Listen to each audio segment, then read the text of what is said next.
Hey, what's up guys, it's your boy Jay, the Motor Marauder, back again with another video. In today's video we are going to be talking about the Audi A4 and why you should not get an Audi A4 B8 as your first car.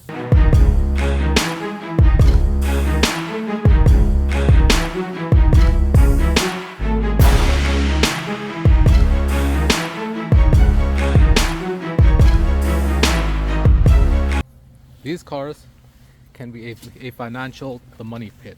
Depending on your budget, it may not be a wise choice to get this car.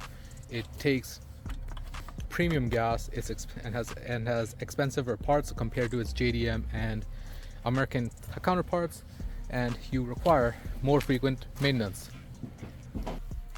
Another reason would be that these cars in the earlier models, like this one for example, had major issues. In the earlier models, these cars would have major issues such as, for example, a timing chain would mess up in the car and lead to engine failure. Another thing would be most of these cars, the earlier models, had an oil consumption issue which caused the piston rings to overheat because they were not seated properly, and that would cause it to burn more oil than it needed to. And the only way to fix that issue was to replace the piston rings, which on this car fortunately seems like it had been done, as this car is on its second engine.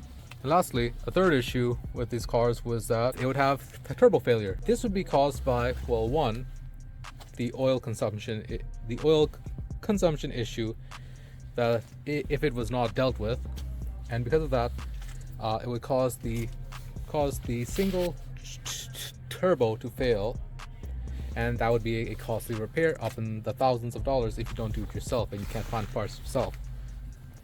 So overall, the Audi A4 B8 has its strengths and the weaknesses, and the final decision to get this car is for you. Now, one thing to note is on this car we had to replace the key. The key itself is fine if you just need to replace a copy, but if you lose the original key on this car, getting a new key made will take time, because one, it has to come all the way from LA. They take your VIN number and cut the key there, and they bring it to the dealership that you have your car at, and they code the key to your car. But if you lose the original key and you have no other backups, it is a very expensive, costly thing, which you guys have seen in the videos in the past on this car. And the turbo failure, it's another thing you need to be aware of, as I'm pretty sure that won't happen to ours. Well, actually, yeah, it won't happen to ours. Hopefully it won't happen, but the car is on engine number 2 because of other issues which we don't know. The owner did not disclose it to us, so we assume it would have been the piston rings, the timing chain and all that, which I assume in the new engine has been fixed because it's been working well for us after getting the key and everything else coded to the car and having it run. So do you guys want to buy a B8 Audi A4? If you guys do, comment down below if you do or don't. If you own one, what's your experience on it? I would love to hear, and I'm pretty sure other people who want to own this car or do own the car would love to hear your comments as well, and create a chat in the comments down below, and let's see how this goes. Alright guys, I'm gonna end the video here. It's short, it's sweet, straight to the point. Hope you guys enjoyed it, and I'll catch you all in the next video. Alright, see ya.